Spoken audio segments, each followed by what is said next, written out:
আসসালামু আলাইকুম প্রিয় ভাই বোনেরা, আশা করি সবাই ভালো আছেন।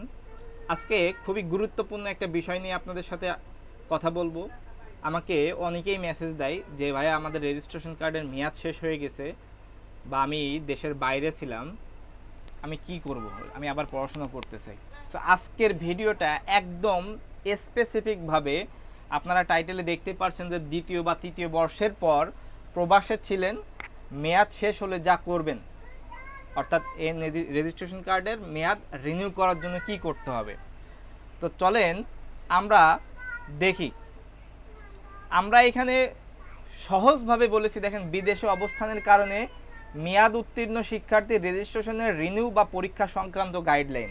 আমাদের অন্য আরেকটা ভিডিও আছে, ভিডিওর আই বাটনে দেখবেন যে শুধুমাত্র যারা অনার্স রেগুলার পড়তেছে, মেয়াদ শেষ হয়ে গেছে, তারা কিভাবে রেজিস্ট্রেশন কার্ডের মেয়াদ বাড়াবেন সেটার একটা ভিডিও দেওয়া আছে, তারা সেটা দেখে নেবেন। আর যারা বিদেশে চলে গেছিলেন বা কোনো কারণে পরীক্ষা দিতে পারেননি, ঠিক আছে, কিন্তু পড়াশোনা করতে চান, আজকের ভিডিওটা তাদের জন্য।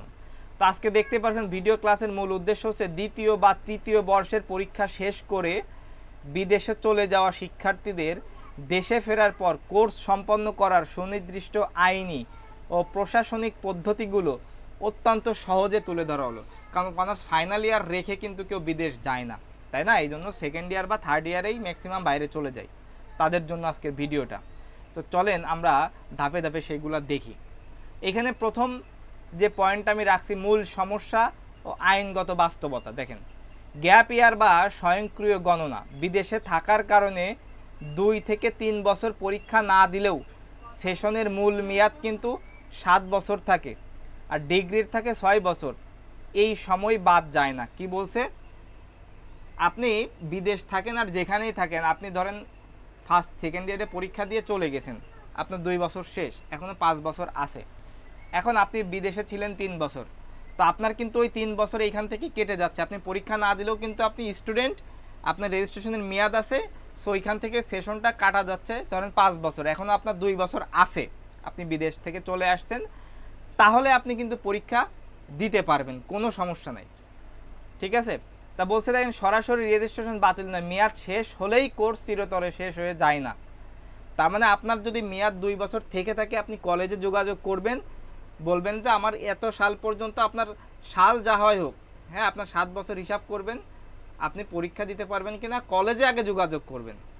বিশেষ মেয়াদের আবেদনের বা বিশ্ববিদ্যালয়ের বিশেষ সুযোগের বিজ্ঞপ্তির জন্য আপনাকে একটু অপেক্ষা করতে হবে। কারণ 7 বছর আপনার শেষ হওয়ার পরেও জাতীয় বিশ্ববিদ্যালয় বিশেষ হিসাবে, বিশেষ কথাটা যুক্ত করে, রেজিস্ট্রেশন কার্ডের মেয়াদ বাড়ানোর জন্য সময় দেয়। যখন ফর্ম ফিল আপ হয় তখন ওই কথাটা যুক্ত করে দেয়। সো আপনার যোগাযোগ রাখতে হবে। বা আপনি যদি বিদেশ থাকেন, আপনার টেন্ডেন্সি থাকে আমি বাড়িতে যাব, তখন একটু কলেজে বা যারা আপনার পড়াশোনা করে ব্যাচমেট আছে তাদের সাথে কোনো একটা গ্রুপে যুক্ত থাকবেন। ফর্ম ফিল আপ কখন হয় খেয়াল রাখবেন। আর বাড়িতে এসে আগে কলেজে যোগাযোগ করবেন, এটাই প্রথম বিষয়। এরপর দেখেন, প্রবাস ফেরত শিক্ষার্থীদের ধাপে ধাপে করণীয়, অর্থাৎ স্টেপ বাই স্টেপ। তো প্রথম ধাপে কি করবেন? পাসপোর্ট ও ভ্রমণ যে কাগজপত্রগুলো আছে এটা আপনি গুছায় রাখবেন।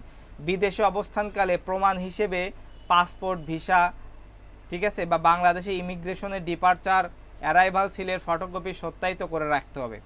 এটি আবেদনের যৌক্তিক কারণ হিসেবে কাজ করবে, ঠিক আছে? ওকে। ধাপ 2-এ কি বলছে? নিজ কলেজের সাথে যোগাযোগ, সবচেয়ে গুরুত্বপূর্ণ বিষয়। সরাসরি নিজের কলেজে স্ব বিভাগের যে বিভাগীয় প্রধান বা অধ্যক্ষ আছে তাদের সাথে দেখা করে পূর্বের সকল ট্রান্সক্রিপ্ট, মার্কশিট ও রেজিস্ট্রেশনের কার্ড দেখাইতে হবে। আগের ফার্স্ট ইয়ার সেকেন্ড ইয়ারের আপনার মার্কশিট, তারপর হচ্ছে আপনার অ্যাডমিট কার্ডও অবশ্যই গুছায় রাখবেন, আর রেজিস্ট্রেশন কার্ড তো লাগবেই। ধাপ 3 কি? অধ্যক্ষের সুপারিশ সহ একটা আবেদনপত্র আপনাকে লিখে তৈরি করে রাখতে হবে। দেখুন, অধ্যক্ষ বরাবর বিদেশে থাকার কারণ দর্শিয়ে একটি আবেদনপত্র দিতে হবে অধ্যক্ষ বরাবর আপনার ডিপার্টমেন্টের, যা কলেজ কর্তৃপক্ষ জাতীয় বিশ্ববিদ্যালয়ের পরীক্ষা নিয়ন্ত্রক বা রেজিস্ট্রার শাখা বরাবর পাঠানোর সুপারিশ করবে, ঠিক আছে? যেটা আপনি নিজে যে জাতীয় বিশ্ববিদ্যালয়ের যে গাজীপুর আছে সেখানে দিয়ে আসতে হতে পারে। বিশেষ ব্যাকলগ বা রিনিউয়াল ফির সোনালী সেবা, অর্থাৎ আপনার তো টাকা লাগবে। বিশ্ববিদ্যালয়ের অনুমোদিত বিশেষ ফি প্রদান করে 1 থেকে 2 বছর বাড়ানোর আদেশ পাওয়া গেলে যদি আপনি পান, তখন পরবর্তী ধাপে নিয়ম বা বিশেষ পরীক্ষার ফর্ম পূরণ করা যাবে, এবং সেটার জন্য অবশ্যই আপনাকে ব্যাংক ড্রাফট করতে হবে, যে টাকার পরিমাণ কলেজ বলে দিবে। এখন আবেদনপত্রে আপনার কি কি কাগজপত্র লাগবে দেখেন। মূল রেজিস্ট্রেশনের কার্ডের সত্যায়িত কপি। সত্যায়িত কোথা থেকে করতে হয় জানেন? আপনি কলেজের প্রিন্সিপাল, যে কোনো শিক্ষক দ্বারা, কারণ তারা তো জাতীয় বিশ্ববিদ্যালয়ের সদস্য, বিসিএস ক্যাডার করতে পারবেন। প্রথম, দ্বিতীয় বা তৃতীয় বর্ষের অ্যাডমিট কার্ড, রেজাল্ট শিট বা মার্কশিট, তারপর পাসপোর্টের কপি, অ্যারাইভাল ডিপার্চারের সিল সহ, যে আপনি বিদেশ গিয়েছিলেন, শুধু পাসপোর্ট থাকলে হবে না। অধ্যক্ষের সুপারিশ সহ একটা রিকমেন্ডেশন লেটার লাগবে। পাসপোর্ট সাইজের 2 কপি ছবি নিতে হবে। এরপরের টপিকে আমরা যাই। আপনি আবেদনপত্র যে লিখবেন সেটার স্যাম্পলটা কেমন হবে দেখেন। বরাবর কি লিখবেন? পরীক্ষা নিয়ন্ত্রক, জাতীয় বিশ্ববিদ্যালয় গাজীপুর। কি মাধ্যম লিখবেন? নিচে মাধ্যম দিয়ে লিখবেন অধ্যক্ষ বরাবর, অধ্যক্ষ। হ্যাঁ, এরপর কারণ আপনি ডিরেক্ট লিখবেন, আপনি অধ্যক্ষর ভায়া হয়ে তারপরে আপনি লিখবেন। বিদেশে অবস্থানজনিত কারণে রেজিস্ট্রেশনের মেয়াদ বৃদ্ধি পূর্বক পরীক্ষা প্রদানের অনুমতি প্রার্থনা। জনাব, বিনীত নিবেদন এই যে আমি আপনার বিশ্ববিদ্যালয়ের অধীনে কলেজের নাম লিখবেন, বিভাগের নাম লিখবেন, সেশন লিখবেন। সেশন আপনি যে অ্যাডমিট রেজিস্ট্রেশন কার্ডে যেটা থাকবে সেটা। শিক্ষাবর্ষের একজন নিয়মিত শিক্ষার্থী, রেজিস্ট্রেশন নম্বর এত, আমি তৃতীয় বর্ষের পরীক্ষা সম্পন্ন করার পর পারিবারিক প্রয়োজনে প্রবাসে ছিলাম, ফলে নির্ধারিত মেয়াদের মধ্যে বাকি পরীক্ষা শেষ করতে পারিনি। বর্তমানে আমি স্থায়ীভাবে দেশে ফিরেছি এবং পড়ালেখা শেষ করতে ইচ্ছুক।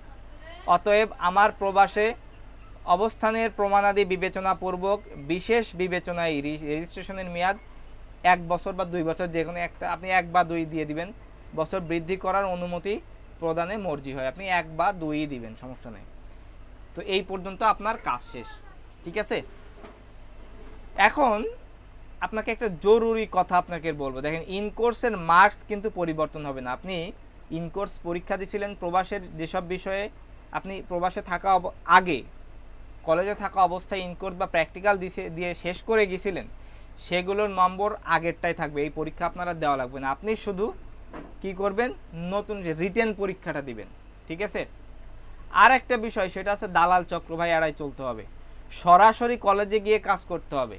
কোনো থার্ড পার্টিকে টাকা দিয়ে প্রসেস করার সুযোগ দেওয়া যাবে না। তারপরেও যদি আপনার কলেজে এমন 2-1 জন থাকে অফিসিয়াল, যারা সবসময় গাজীপুরে যাওয়া আসা করে, তাদেরকে হয়তো 500-1000 দিয়ে দিলেন বা বললেন আমি কাজটা আপনি শেষ করে দেন, আমি আপনাকে কিছু টাকা দিব, দিয়ে তাকে দিয়ে কাজটা করাইতে পারেন এই। কিন্তু থার্ড পার্টি আপনাকে যদি বলে যে আমাকে এত টাকা দেন, আমি কাগজপত্র করে দিচ্ছি, কিছু লাগবে না, তাই সেটা ভুয়া। তো এইটা ছিল হচ্ছে মূল প্রসেস। যারা বিদেশে থাকেন আমাকে বারবার মেসেজ করেন, ভাই আগে ভিডিওটা দেখবেন, ভালো করে বুঝবেন, এই অনুযায়ী কাজ করবেন, আর আগে কলেজে যোগাযোগ করবেন। আমাকে মেসেজ দেওয়ার দরকার নাই, আমার যা বলার আমি ভিডিওতে বলে দিলাম। ওকে, তো সবাই ভালো থাকবেন, আমার জন্য দোয়া করবেন, আর আমি দোয়া করি আপনারা জন্য পরীক্ষা দিয়ে অনার্সটা বা ডিগ্রি বা মাস্টার শেষ করতে পারেন। ভালো থাকবেন, আল্লাহ হাফেজ।